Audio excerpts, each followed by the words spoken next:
Hello guys, welcome back to my channel. So for today's video, magiging isang serious cleaner for a day.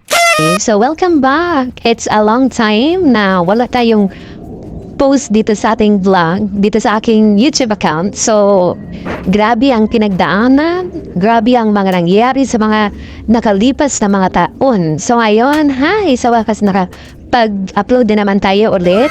At yeah, ganito lang muna. Cleaner for a day.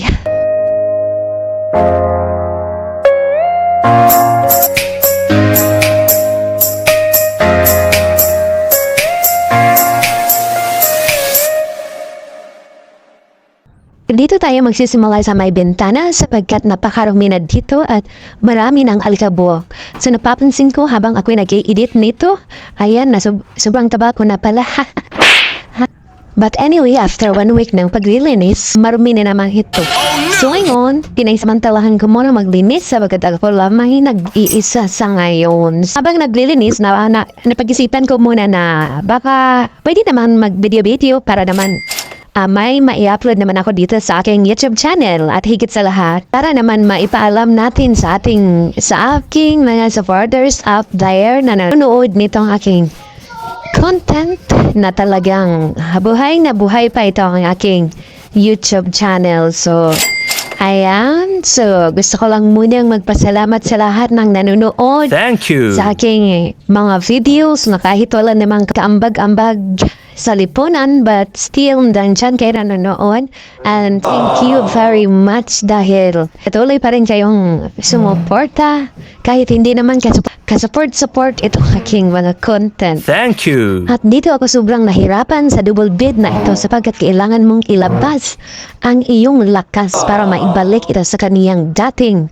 pwesto. At higit sa lahat, dito na naman ako natagala susurak na ito sapagkat humihiwalay talaga ang kaniyang mga parts. At dahil nainis ako sa kanya, ayan, sinasampal ko. At ayun, pilit namang bumabalik at kumapit na rin.